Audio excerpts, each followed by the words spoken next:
સુરતના લિંબાયતમાં મકાનમાં આગ લાગતા 5 લોકોના મોત થયા છે। લિંબાયત મીઠી ખાડી નજીક મકાનમાં અચાનક આગ લાગતા અફરાતફરી સર્જાઈ હતી।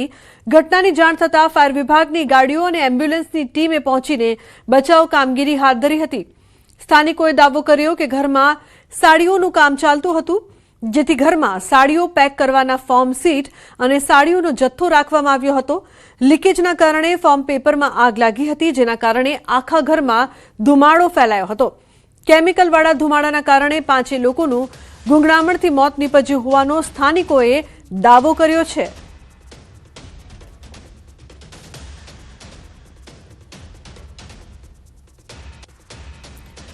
તો લિંબાયતના મીઠી ખાડી નજીકનો આ બનાવ છે। આગ લાગવાની ઘટના સામે આવી છે। ઉલ્લેખનીય છે કે 5 લોકોના મોત નીપજ્યા છે। તો આ કયા કારણોસર લાગી તે અંગે હાલ કોઈ જાણકારી નહીં, પરંતુ આ સમગ્ર ઘટના બાદ ચકચાર મચી છે। તો લિંબાયતના મકાનમાં આગની ઘટના।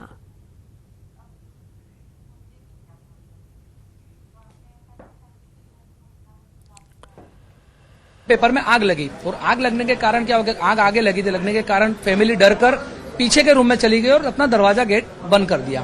वो आग बढ़ा और उसका धुआं और जो निकलता है धुआं, वो धुएं के कारण पीछे वो लोग समझ नहीं पाए, पीछे जाने के लिए कोई जगह नहीं थी, वो फंस गए वहां पर, उनको कुछ समझा नहीं। इस तरीके में उनका क्या दम घुटने की वजह से उनका डेथ हो गया है। जरा 10-10 बाय 10 के रूम के अंदर लोग काम कर रहे हैं, खा भी वहीं रहे हैं, पका भी वहीं रहे हैं, और वो जो बोरा जो है केमिकल का वो वहीं पड़ा रहता है। उसको तो थोड़ी आग लगने से क्या है कि वो सुलझ जाता है एकदम ही। तो बेचारों को उनको बाहर निकलने का मौका नहीं मिला, वो पिछले के रूम में चले गए और दरवाजा बंद कर दिया उन्होंने, और गैस के वजह से इनकी 5 की हत्या हुई है। कम से कम हजारों से साड़ी रखी हुई थी, 2-3 हजार साड़ी होगी अंदर, और फॉर्म इतना था कि फॉर्म के अंदर एक्चुअली केमिकल आता है, जिसकी वजह से आग ज्यादा भड़क गई थी, और वो बुझाते बुझाते उसको बहुत टाइम हो गया। पीछे के रूम में पड़े हुए थे, बेहोश हुए थे, अब उनको निकाले यहाँ लाए तो पता चला कि वो डेथ हो गया। पहला लड़का जो छोटा लाए 4 साल का लड़का, वो बच्चा आज बच सकता था, उसको एम्बुलेंस आने को रास्ता नहीं था। इन्होंने बम्बा गेट जो फायर ब्रिगेड जो तो हमारा बम्बा था उसमें लेके इन्होंने आए। कभी एम्बुलेंस वो लड़के को मिल जाती तो लड़का बच जाता। जब ये फायर ब्रिगेड लेके लड़के को लेके निकले तब एम्बुलेंस पुल पे फंसी हुई थी रास्ते के अंदर, उसको आने को जगह नहीं थी। तो वो एम्बुलेंस को टर्न मारते मारते वो जब पीछे के रास्ते से आए तो दूसरी एम्बुलेंस में मैंने लाया। अगर वो पहली एम्बुलेंस जल्दी आ जाती रास्ते की वजह से तो ये लड़का आज बच जाता। 4 साल का लड़का सिर्फ अंदर आने की वजह से गुजरा है। હિંમતનગરમાં મકાનની દિવાલ ધરાશાયી થઈ છે। દલપુર ગામમાં દિવાલ ધરાશાયી થતા એકનું મોત નીપજ્યું છે। પ્લોટમાં ખોદકામ કરતી વખતે આ દુર્ઘટના બની છે। દિવાલ ધરાશાયી થતા 3 લોકો દબાયા હતા। સ્થાનિકોએ દબાયેલા લોકોને બહાર કાઢ્યા। એકનું મોત નીપજ્યું છે, જ્યારે અન્ય 2 શ્રમિકોને સારવાર માટે ખસેડાયા છે। સારવાર દરમિયાન મકાન માલિકનું મોત થયું છે, તો એકનું મોત, અન્ય 2 શ્રમિકો ઘાયલ।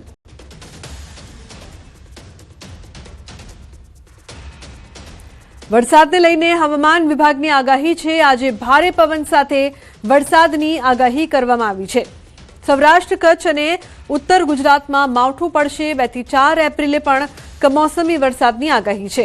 વેસ્ટર્ન ડિસ્ટર્બન્સ સક્રિય। આજે કચ્છ, બનાસકાંઠા, પાટણ, સાબરકાંઠા, અમરેલી, ભાવનગરમાં વરસાદની આગાહી કરવામાં આવી છે।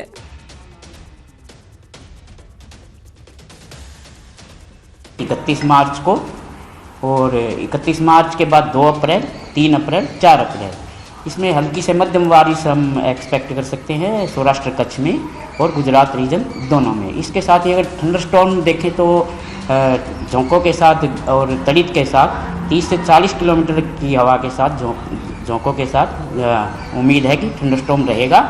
और आइसोलेटेड प्लेसेज में 31 को और 2 और 3 अप्रैल को, 4 तारीख को हम सिर्फ रेनफॉल एक्सपेक्ट कर रहे हैं। अन्य समाचार की बात करिए तो खेड़ाना असलालीमां डिवाइन इंफ्रा और क्राउन रियालिटी आवास योजनाओं में फक्त मुस्लिमों माटेना प्रचार साथे एक ज समुदाय ने मकानों अपाता होवाना आक्षेप साथे स्थानिक ग्रामजनों में भारे रोष जोवा मळी रह्यो छे।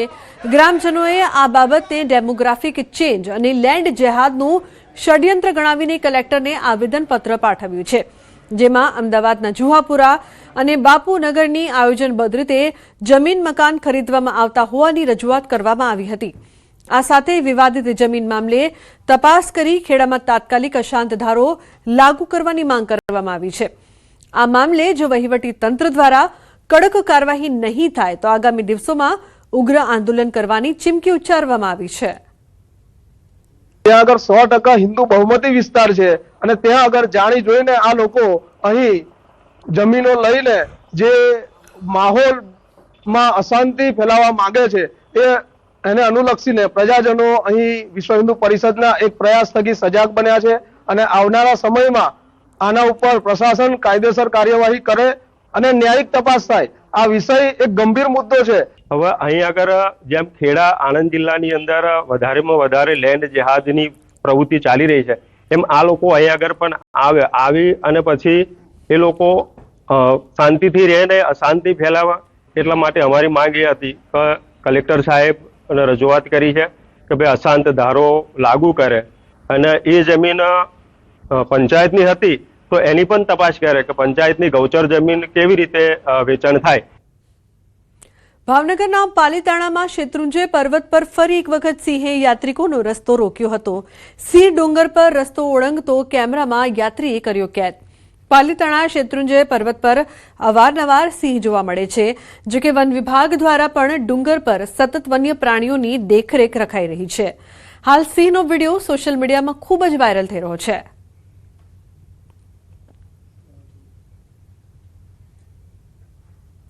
તો રાજકોટના જંગલેશ્વરમાં ફરી ચાલશે બુલડોઝર. જંગલેશ્વર વિસ્તારમાં વધુ 1358 દબાણો દૂર થશે. 720 અરજદારોની 6 અપીલ રદ કરવામાં આવી છે. હવે ગમે ત્યારે 1358 દબાણ પર બુલડોઝર ફરશે. ગુજરાત મહેસૂલ પંચે સરકારી જમીન પર દબાણોને લઈને આપ્યો છે મહત્વનો નિર્ણય. 1.6 લાખ ચોરસ મીટર સરકારી જમીન ખાલી કરાવાશે. તો જંગલેશ્વરના સ્થાનિકોને તંત્રની નોટિસ મળતા ગયા હતા હાઈકોર્ટમાં. જો કે હાઈકોર્ટે અરજદારોને મહેસૂલ પંચ પાસે જવાનો આદેશ કર્યો હતો, જ્યારે મહેસૂલ પંચે પણ અરજદારોની અપીલ રદ કરી વહીવટી તંત્રનો નિર્ણય યથાવત રાખ્યો છે.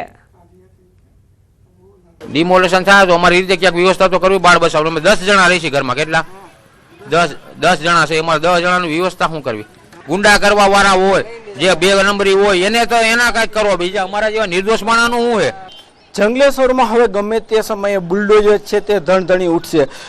રાજકોટના જે જંગલેશ્વર વિસ્તારમાં છે ત્યાં 400 કરોડ રૂપિયાની જમીન ઉપર જે 1358 મિલકત ધારકોએ જે દબાણ જે સર્જ્યું હતું, 202ની જે નોટિસ આપવામાં આવી હતી, તે બાદ જે છે આ સમગ્ર મામલો છે તે 2 ફેબ્રુઆરીએ હાઈકોર્ટ દ્વારા આ જે સ્ટે આપવામાં આવ્યો હતો અને હાલ જે છે સમગ્ર મામલો છે તે હાઈકોર્ટમાં પણ ચાલી ગયો છે અને હાઈકોર્ટ દ્વારા જે છે હવે જે કલેક્ટર તંત્રની જે અપીલ હતી તેને માન્ય રાખવામાં આવી છે. ત્યારે આ વિસ્તારના લોકો છે તેમને જે છે એ નોટિસ આપવામાં આવી છે અને હવે ગમે તે સમયે આ વિસ્તારમાં જે છે તે બુલડોઝર ધણધણી ઉઠી શકે છે.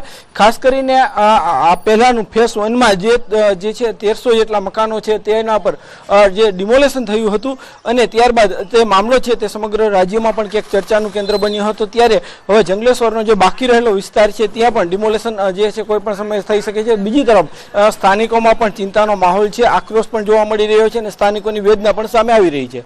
હાર્દિક જોશી, ન્યૂઝ 18 ગુજરાતી, રાજકોટ.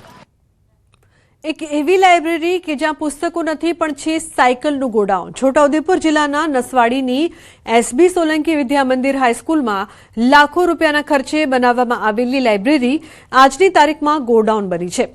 ગરીબ કન્યાઓને શાળાએ પહોંચાડવા માટેની સાયકલ યોજના તેમના સુધી પહોંચી જ નથી અને લાઇબ્રેરીમાં ધૂળ ખાઈ રહી છે. મહત્વનું છે કે આ વિસ્તાર ડુંગરાળ છે, જેથી ટ્રાન્સપોર્ટની સુવિધા નથી. જેથી બાળકીઓને સુવિધા મળે તે માટે સરસ્વતી સાધના યોજના સરકારે બનાવી. હવે સરસ્વતી સાધના યોજના પર સવાલ લોકો ઉઠાવી રહ્યા છે. અધિકારીઓની બેદરકારી કે પછી ગોટાળો? તો આ યોજના ખૂબ સારી છે પણ તેનો અમલ ખૂબ જ નબળો. સરકારની યોજનાનો લાભ આપવામાં અધિકારીઓ બેદરકારી દાખવી રહ્યા છે. યોજના બાદ પણ કન્યાઓ કેમ પગપાળા સ્કૂલ જઈ રહી છે? કેમ આજે પણ ગુજરાતભરમાં અવારનવાર સાયકલો પડી રહી હોવાના દ્રશ્યો સામે આવે છે? આવા અનેક સવાલ છે. હવે જોવું રહ્યું કે સરકાર આ મામલે શું પગલાં ભરે છે. જે સાયકલો ફાળવવામાં આવેલી હતી તે સાયકલો આ પુસ્તકાલયમાં ખંડેર તરીકે પડી રહી છે અને ભંગારની હાલતમાં પડી રહી છે. ખરેખર જોવામાં આવીએ તો આદિવાસી દીકરીઓ જે છે અંતરિયાળ વિસ્તારમાં જે અભ્યાસ કરવા માંગે છે અને અભ્યાસ કરવા માટે પગપાળા અથવા તો બીજા કોઈ રીતે ચાલીને જાય છે, ત્યારે તેવા સમયે સરકારે આ જે યોજના બહાર પાડી હતી કે દીકરીઓ માટે સાયકલ આપી, એ સાયકલોનો ઉપયોગ નથી થતો. સરકાર આટલા બધા રૂપિયા ખર્ચીને વિદ્યા સહાયકો અને વિદ્યાર્થીઓ માટે આ એક સુવિધા માટે પૈસા ખર્ચે છે